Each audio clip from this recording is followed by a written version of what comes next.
చంద్రబాబు నాయుడు గారు కానీ, లోకేష్ గారు కానీ ఈ కూటమి ప్రభుత్వాన్ని అత్యంత వేగంగా యాక్సలరేటెడ్ గ్రోత్ కింద తీసుకెళ్తూ ఎక్కడా కూడా బ్రేక్ వేయకుండా ఇన్వెస్ట్మెంట్స్ అన్నీ కూడా ఆంధ్రప్రదేశ్కి అట్రాక్ట్ అయ్యే విధంగా ముందుకు తీసుకెళ్తున్నారు. ఈరోజు రాజకీయంగా మేము చెప్పింది కాదు, ప్రతి సోషియో ఎకనామిక్ సర్వేస్ తీసుకోండి, ఏ సైటేషన్స్ అయినా తీసుకోండి, ఏ సర్వేలైనా తీసుకోండి, ఈరోజు ఆంధ్రప్రదేశ్ ఇన్వెస్ట్మెంట్స్ మొత్తం సుమారుగా 25.3% ఇన్వెస్ట్మెంట్స్ ఈ దేశంలోని ఆంధ్రప్రదేశ్ నెంబర్ 1గా నిలిచి, అంటే ముంబై కంట నెంబర్ 1గా నిలిచి, మహారాష్ట్ర కంట నెంబర్ 1గా నిలిచి. నేను ముంబై మహారాష్ట్ర ఎందుకు నేను రెఫరెన్స్ తీశానంటే, ఫైనాన్షియల్ క్యాపిటల్ ఆఫ్ ఇండియా అనేది మహారాష్ట్ర అని ఆ స్టేట్లో ఉన్న ముంబై సిటీ గురించి మాట్లాడతారు. కానీ ఈరోజు 25.1% సుమారుగా ఈరోజు ఇండియాలో ఉన్న ఇన్వెస్ట్మెంట్స్ అన్నీ కూడా ఆంధ్రప్రదేశ్కి తీసుకొస్తున్నాం. అంటే అది సిబిఎన్ బ్రాండ్. అంటే ఆ బ్రాండ్ సిబిఎన్ కోసమే ఈరోజు ప్రజలు ఓటేశారు. యువగలంలో నారా లోకేష్ గారు వేలాది కిలోమీటర్లు నడిచినప్పుడు ఒకటే అన్నారు, నన్ను నమ్మండి, నాకు ఈ స్టేట్ మీద ఉన్న ఆ ప్రేమ, ఆ థర్స్ట్ ఏదైతే ఉందో ఈరోజు జాబులు తీసుకొస్తాను, 20 లక్షల జాబులు తీసుకొస్తానని అని చెప్పారు. ఆ మాట మీద నిలబడ్డానికని చెప్పి ఈ 18 నెలల్లోని ప్రతి దేశానికి తిరగడం, సింగపూర్ వెళ్ళారు, యుఎస్ఏ వెళ్ళారు, మన దావోస్కి వెళ్ళి కాన్ఫిడెంట్గా ఒక కంపాషన్ తోటి, ఒక కమిట్మెంట్ తోటి ఈరోజు మాట్లాడి అక్కడి నుంచి ఇన్వెస్ట్మెంట్స్ కూడా తీసుకురావడానికి చంద్రబాబు నాయుడు గారు కానీ నారా లోకేష్ గారు ఎంత ప్రయత్నిస్తున్నారో మీ అందరికీ తెలుసు. ఈరోజు ఐటీ నుంచి ఇన్ఫ్రాస్ట్రక్చర్ వరకు, ఎనర్జీ నుంచి ఎలక్ట్రానిక్స్ వరకు, ఎక్కడ ఏ సెక్టార్ తీసుకోండి, ఏ కంపెనీ తీసుకోండి, ఆంధ్రప్రదేశ్ వైపు చూస్తుంది. గూగుల్ డేటా సెంటర్ ఈరోజు చూస్తే ఫారెన్ డైరెక్ట్ ఇన్వెస్ట్మెంట్ ఆంధ్రప్రదేశ్లోనే పెట్టాలి, వైజాగ్లో పెట్టాలని చెప్పి మొట్టమొదటి నుంచి ఒక బ్రాండ్ ఇమేజ్ సిబిఎన్ అనే బ్రాండ్ ఇమేజ్ మీదే ఈరోజు గూగుల్ డేటా సెంటర్ సుందర పిచ్చయ్య ప్రైమ్ మినిస్టర్ గారిని కలిసిన తర్వాత వైజాగ్లో పెట్టాలని ఎందుకు నిర్ణయం తీసుకున్నారంటే, ఒక హెల్దీ ఎకోసిస్టమ్ని ఆంధ్రప్రదేశ్ని ముందుకు తీసుకెళ్తుంది నారా చంద్రబాబు నాయుడు గారు, నారా లోకేష్ గారు. కాబట్టి ఈరోజు మనం చూసుకోవచ్చు, నేను ఏ రోజు మాటలతో చెప్తున్నానని ప్రజలందరూ అనుకోవచ్చు. పాలిటిక్స్ పరంగా ప్రతి ఒక్కరు మాట్లాడతారు, మేము డెవలప్మెంట్ చేశారని చాలామంది మాట్లాడతారు. కానీ ఈరోజు మనం చూసుకుంటే మనకి జిఎస్డిపి ఆంధ్రప్రదేశ్ది 12.94%, అంటే 13% సుమారుగా ఈరోజు జిఎస్డిపి మనకు ఆంధ్రప్రదేశ్ది ఉందంటే అది చిన్న విషయం కాదు. మనకి ఈరోజు ఇండియా జీడిపికే మనం కాంట్రిబ్యూట్ చేసే విధంగా ముందుకు తీసుకెళ్తున్నాం, యాక్సిలరేటెడ్ ఎకానమీని ముందుకు తీసుకెళ్తున్నాం అంటే అది ఆంధ్రప్రదేశ్ని అత్యంత ఉన్నత స్థానంలో కూర్చోబెట్టే క్రెడిట్ నారా చంద్రబాబు నాయుడు గారికి దక్కుతుందని చెప్పి సందర్భంగా చెప్పదలుచుకున్నాను. అందుకే మన ఇప్పుడున్న జన్జీ జనరేషన్ మొత్తం తెలుసుకోవాల్సిన విషయం ఏంటంటే, ఆయన ఐటీ మిలీనియం ఆఫ్ ఇండియన్ అప్పుడులోని ఒక అవార్డు తీసుకొచ్చి, గోల్డెన్ పీకాక్ అవార్డు తీసుకొచ్చి, working 7 hidden wonders of the world అని చెప్పి చంద్రబాబు నాయుడు గారిని ఆ రోజుల్లో అనేవారు.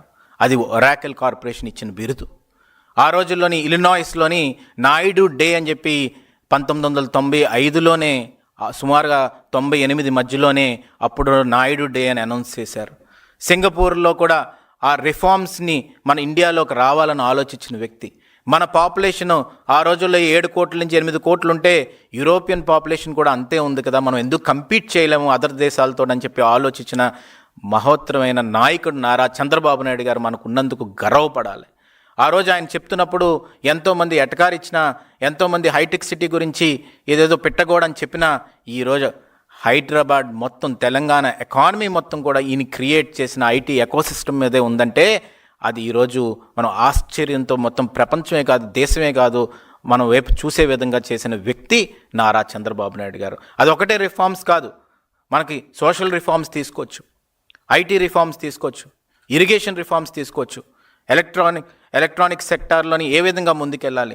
రానున్న రోజుల్లో బయోటెక్నాలజీ అనే ఒక పిల్లర్ని ఆంధ్రప్రదేశ్కి, కంబైన్డ్ ఆంధ్రప్రదేశ్కి, ఎర్స్ట్వైల్ ఆంధ్రప్రదేశ్కి తీసుకొచ్చి ఒక పిల్లర్ని, మూల స్తంభాన్ని కూర్చోపెట్టి ఆ రోజుల్లో ఆలోచించిన విధానం వల్ల, ఒక హెడ్ ఆఫ్ టైం ఆలోచించడం వల్ల మన కోవిడ్లో వ్యాక్సిన్ కూడా తీసుకొచ్చారంటే ఆ రోజు ఆ బయోటెక్నాలజీ పార్క్ని తీసుకొచ్చి జినామ్ వ్యాలీని ఆ రోజు తీసుకెళ్లారు కాబట్టి అది జరిగిందని చెప్పి సందర్భంగా సవినీయంగా మనం చేసుకుంటున్నాను. ఈరోజు మనం చూసుకోవచ్చు 25.3% ఇన్వెస్ట్మెంట్స్ మనం తీసుకొచ్చి ఒడిశా మహారాష్ట్ర కంట పై స్థానంలో మనం ఈరోజు ర్యాంక్లో ఉన్ని గర్వంగా చెప్పుకుంటున్నాం. కానీ లాస్ట్ 5 ఇయర్స్లో ఏం జరిగిందండి? ఆ కాన్ఫిడెన్స్ అంతా పోయింది. ఎందుకు పోయింది? జగన్మోహన్ రెడ్డి గవర్నమెంట్లోని ఫ్రాంక్లిన్ టెంపుల్టన్ పారిపోయింది, లూలు పారిపోయింది. లూలు అయితే తల వంచి నమస్కారం పెట్టి ఆ ఓనర్ నేను మళ్ళీ ఆంధ్రప్రదేశ్కి రాను అని చెప్పాడు. ఆ స్థితిలోకి తీసుకొచ్చారు. కియా దగ్గర ఒక అన్ఎడ్యుకేటెడ్ వ్యక్తులు వెళ్ళి మాకు నమస్కారాలు పెట్టండి, ఈ విధమైన ధోరణితో ముందుకెళ్ళడం వల్ల కియా యాన్సిలరీ ఫ్యాక్టరీస్ కూడా పోయాయి. ఈరోజు మనం చూడొచ్చు, Mittal company, Arcelor Mittal company ఒకే ఒక వాట్సాప్ కాల్ తోటి, ఒకే ఒక జూమ్ కాల్ తోటి లోకేష్ గారు కూర్చొని ఫైనల్ చేసి 1,00,000 కోట్ల పైన ఇన్వెస్ట్మెంట్ని ఈరోజు అక్కడ ఉత్తరాంధ్రకు తీసుకొచ్చిన వ్యక్తిని ఉత్తరాంధ్ర ప్రజానికం నారా లోకేష్ గారిని ఎప్పటికీ కూడా మర్చిపోలేరని చెప్పి ఈ సందర్భంగా చెప్పదలుచుకున్నాను. ఈరోజు చూడొచ్చు, గూగుల్ డేటా సెంటర్ కోసం ఒక మాట మాట్లాడి ఒక ఎకోసిస్టమ్ మేము తయారు చేసి డైరెక్ట్గా సింగిల్ విండో సిస్టమ్ పెట్టి వాటర్ కానీ ఎలక్ట్రిసిటీ కానీ ఏదన్నా కానీ విత్ ఇన్ ఇమీడియట్గా speed of doing business, not only is of doing business, speed of doing బిజినెస్లో కూడా ముందంచులో యాక్సలరేటెడ్గా ముందుకెళ్తామని చెప్పి కాన్ఫిడెన్స్ ఇచ్చి మొత్తం అన్ని కంపెనీస్ని తీసుకొస్తుంది ఈరోజు నారా లోకేష్ గారు, నారా చంద్రబాబు నాయుడు గారు అనేది మనం గుర్తుపెట్టుకోవాల్సిన అవసరం ఎంతైనా ఉంది. ఈరోజు చూడొచ్చు, మెగా డిఎస్సి, దాని ద్వారా జాబులు ఇవ్వాలని చెప్పి ఉద్దేశంతో లాస్ట్ 5 ఇయర్స్ రెజ్యూమ్ ఏదైతే జగన్మోహన్ రెడ్డి గవర్నమెంట్లోని ఒక్క డిఎస్సిని కూడా పిలిచే పాపం లేదు. కానీ ఈరోజు మెగా డిఎస్సి పెట్టి సుమారుగా 15,941 జాబుల్ని ఈరోజు యువతకు తీసుకొచ్చింది నారా లోకేష్ గారు. ఈరోజు ఎన్ని జాబులు? 4,71,574 జాబ్స్ ఈ 15 నెలల్లోనే, 18 నెలలు కూడా 15 నెలల్లోనే నారా లోకేష్ గారు తీసుకొచ్చారు. 20 లక్షల ఉద్యోగాలు తీసుకొస్తానన్నప్పుడు ఎంతోమంది ఎక్కిరిచ్చారు. ఏముందులే, ఎలా తీసుకొస్తారని చెప్పి ఎంతోమంది అపోజిషన్లోని మేము ఉన్నప్పుడు ఎక్కిరిచ్చారు. కానీ ఈరోజు సుమారుగా ఇప్పుడు 4,71,574 ఉద్యోగాలు ఈ 15 నెలలు, అంటే 18 నెలలు పూర్తయిన తర్వాత ఇంకా పెరిగాయి. అన్ని ఉద్యోగాలు తీసుకొచ్చిన ఏకైక సత్తా ఉన్న నాయకుడు నారా లోకేష్ గారు అని చెప్పి సందర్భంగా సవినీయంగా మనం చేసుకుంటున్నాను. మనకు చాలామంది పర్ క్యాపిటల్ ఇన్కమ్ గ్రోత్ గురించి మాట్లాడతారు, జిఎస్డిపి గురించి మాట్లాడతారు. కానీ ఇక్కడ నెంబర్స్తో మేము మాట్లాడుతున్నాం. ఈరోజు 13% గ్రోత్ జిఎస్డిపి ఉంటే పర్ క్యాపిటల్ ఇన్కమ్ 12% గ్రోత్ తోటి ముందుకెళ్తుందంటే అది చిన్న విషయం కాదు. అప్పటికి పాత గవర్నమెంట్కి ఇప్పటికీ నెంబర్స్ కంపేర్ చేసుకుంటే 12% గ్రోత్ తోటి పర్ క్యాపిటల్ ఇంకా ముందుకెళ్తుందంటే ఈరోజు మా ఆంధ్రప్రదేశ్ గవర్నమెంట్ టార్గెట్ సుమారుగా 15% జిఎస్డిపికి టార్గెట్ పెట్టుకొని ముందుకెళ్తుందంటే ఎంత కాంట్రిబ్యూట్ చేస్తుందో కంట్రీకి అనేది, కంట్రీ జీడిపికి అని చెప్పి ఈరోజు ప్రజలందరూ ఆలోచించవలసిన అవసరం ఎంతైనా ఉంది. గాజువాక ఉన్నది విశాఖపట్నం దగ్గర, అక్కడ స్టీల్ ప్లాంట్ ఉండేది. స్టీల్ ప్లాంట్ గురించి మాట్లాడమంటే ఒక్కళ్ళు మాట్లాడేవారు కాదు. తెన్నేటి విశ్వనాథం గారు, వీళ్ళందరూ కూడా ఆ రోజుల్లో పొలిటీషియన్స్ అందరూ కూడా, ప్రజలందరూ కూడా మనకి ఎంతో యాజిటేషన్స్ చేసి స్టీల్ ప్లాంట్ తీసుకొచ్చారు. ఆ స్టీల్ ప్లాంట్ గురించి మాట్లాడమంటే మాట్లాడేవారు కాదు. కానీ ఈరోజు ఆ స్టీల్ ప్లాంట్కి ఇమీడియట్గా డబ్బులు శాంక్షన్ చేపించి ఎన్డీఏ గవర్నమెంట్లో ఉండడం వల్ల ఆ డబ్బులతో ఈరోజు మళ్ళీ స్టీల్ ప్లాంట్ని కాపాడే పరిస్థితిని నారా చంద్రబాబు నాయుడు గారు తీసుకొచ్చారు. ఆ గాజు ఒక పర్ క్యాపిటల్ ఇన్కమ్ కూడా ఎప్పుడు హైలో ఉండేది, కానీ జగన్ రెజ్యూమ్లోని అది పడిపోయింది, మళ్ళీ దాన్ని పెంచడం జరిగింది. ఈరోజు అందుకే నేను ఒకటే కోరుతున్నాను, ఆ రోజు ఈ రోజు కంపేర్ చేసుకోవాల్సిన అవసరం ఎంతైనా ఉంది.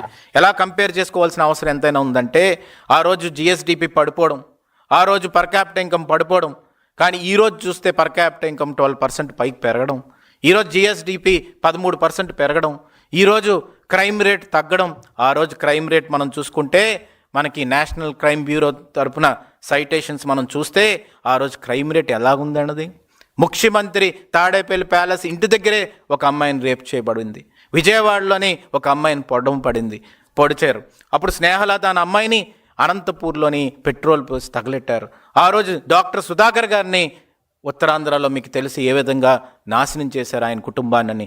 అవన్నీ కూడా ఈరోజు క్రైమ్ రేట్ లేకుండా చేసి, ఒక అమ్మాయికి ఏదో ఈస్ట్ గోదావరిలో చిన్న ప్రాబ్లం జరిగితే చాలు నారా లోకేష్ గారు వెంటనే యాక్షన్ తీసుకోవాలి, లా అబైడింగ్ సిటిజన్గా ప్రతి ఒక్కరు కూడా వ్యవహరించాలని చెప్పి తీసుకెళ్తే, ఆ వ్యక్తి ఏదైతే పని చేశాడో భయంతో నాకెక్కడ శిక్ష పడుతుందని చెప్పి చెరువులో దూకి చనిపోయినంటే ఎంత అలాంటి క్రిమినల్స్ భయపడేలా చేసే ప్రభుత్వం ఈరోజు తెలుగుదేశం ప్రభుత్వం అని చెప్పి ఈ సందర్భంగా చెప్పదలుచుకున్నాను. కూటమిలోని అన్ని విధాలుగా కూడా క్రైమ్ రేట్ తగ్గించడానికి ముందుకు తీసుకెళ్తున్నారు. Please subscribe to Leo news for more videos.